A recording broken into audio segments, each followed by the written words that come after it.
आसिला कला पहाड़ भांगिला लुहार बाड़ पीला महानदीर पानी सुवर्ण थाली रे परसी देले मुकुंद देवंक राणी ताहले किए ए कला पहाड़ काहींकी से ओडिशा आसीथिला कौन पाई से पुरी मंदिर और कोणार्क मंदिर उपरे आक्रमण करिथिला आसंतु जानिबा संपूर्ण कहानी एई वीडियो माध्यम रे।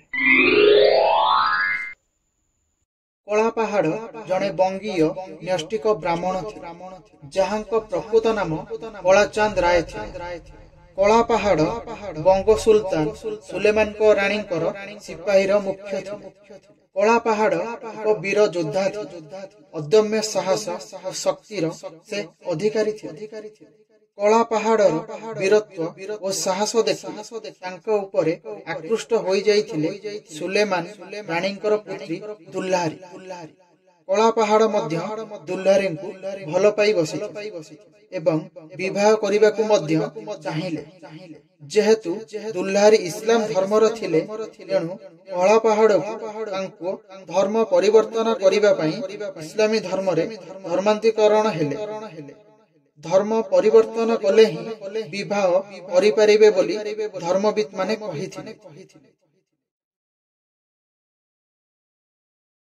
कला पहाड़ तांकर धर्म परिवर्तन करी दुल्हारी विवाह कले किंतु दुल्हारी विवाह पूर्वरु कला पहाड़र दुई जन पत्नी थिले।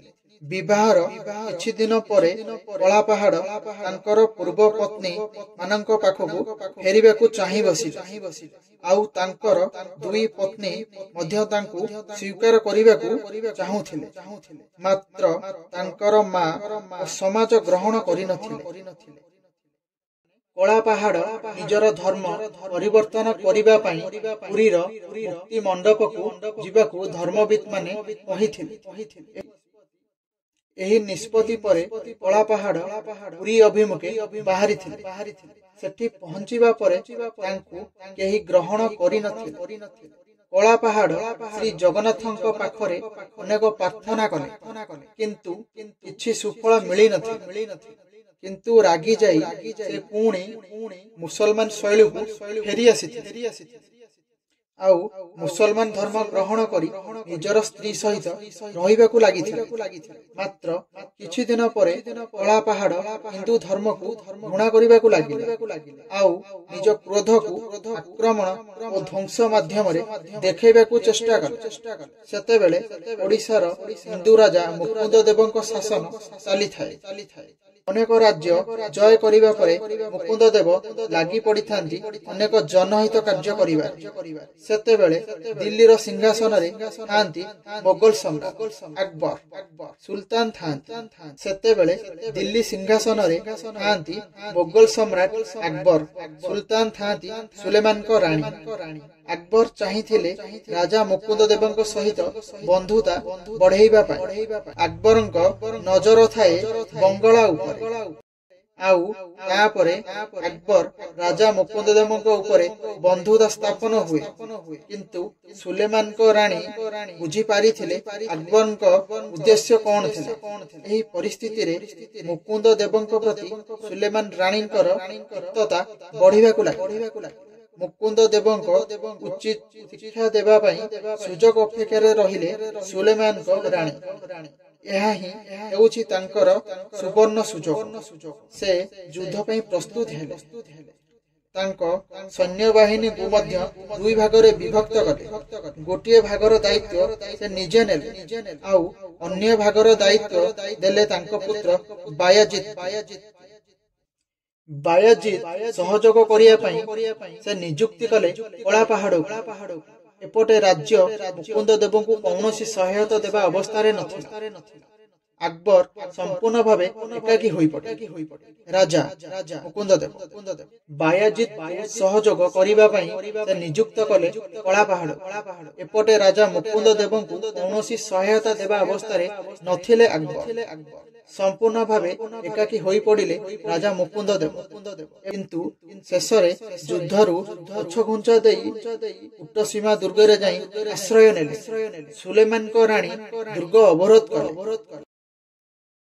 ବାୟାଜିଦ୍ ଅନ୍ୟ ସୈନ୍ୟଙ୍କୁ ଧରି ଓଡ଼ିଶାର ଆଭ୍ୟନ୍ତରକୁ ଗତି କଲେ। ବାୟାଜିଦ୍ ଓଡ଼ିଶା ଆସି କଟକ ଦଖଲ କଲେ। କଟକ ଆସିବା ପରେ ଗୋହିଡ଼ିଟିକା ଠାରେ ତାଙ୍କର ପ୍ରଥମ ସାକ୍ଷାତ ହେଲା ରାମଚନ୍ଦ୍ର ଭଞ୍ଜଙ୍କ ସହ। ଆଉ ତାପରେ ସେଠାରେ ଅନୁଷ୍ଠିତ ହେଲା ଏକ ଯୁଦ୍ଧ, ଯେଉଁ ଯୁଦ୍ଧରେ ରାଜା ମୁକୁନ୍ଦ ଦେବ ନିହତ ହେଲେ। ଏହା ଦେଖି ରାମଚନ୍ଦ୍ର ଭଞ୍ଜ ଖୁସି ହେଲେ, କିନ୍ତୁ ତାଙ୍କର ଏ ଖୁସି ଥିଲା ତିଳକ ମାତ୍ର। ମାତ୍ର କିଛି ଘଣ୍ଟା ପରେ ତାଙ୍କର ଖୁସି ସରିଗଲା। ସେ ଆଫଗାନ ସେନା ଦ୍ୱାରା ପରିଚିତ ହୋଇ ମୃତ୍ୟୁବରଣ କଲେ। ତାପରେ ଓଡ଼ିଶା ବଙ୍ଗ ସୁଲତାନଙ୍କ ଅଧୀନରେ ରହିଲା।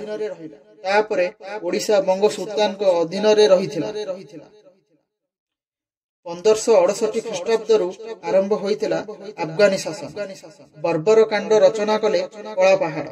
ମୁକୁନ୍ଦ ଦେବ ଏବଂ ବାରବାଟୀ ଦୁର୍ଗର ରକ୍ଷା ଦାୟିତ୍ୱରେ ଥିବା କୁନି ସାମନ୍ତ ସିଂହାରଙ୍କ ମୃତ୍ୟୁ ପରେ ମୁକୁନ୍ଦ ଦେବଙ୍କ ରାଣୀ ବାରବାଟୀ ଦୁର୍ଗ ରକ୍ଷା କରିବା ପାଇଁ ଆଗେଇ ଆସିଲେ। ରାଣୀଙ୍କ ସମେତ ଅନେକ ସ୍ତ୍ରୀ ଅଗ୍ନିରେ ଧାସ ଦେଇଥିଲେ ବୋଲି ଲୋକକଥାରେ ଉଲ୍ଲେଖ ରହିଛି। ବାରବାଟୀ ଦୁର୍ଗ ଅଧିକାର କଲା ପରେ କଳାପାହାଡ଼ ଅଗ୍ରସର ହେଲେ ଶ୍ରୀକ୍ଷେତ୍ର ଅଭିମୁଖେ। ଏହି ଖବର ଯେତେବେଳେ ଜଗନ୍ନାଥଙ୍କ ସେବାୟତ ପାଇଲେ, ସେବାୟତମାନେ ଜଗନ୍ନାଥଙ୍କୁ ଏହି ଚିଲିକାରେ ଏକ ଦ୍ୱୀପରେ ଲୁଚାଇ ରଖିଥିଲେ।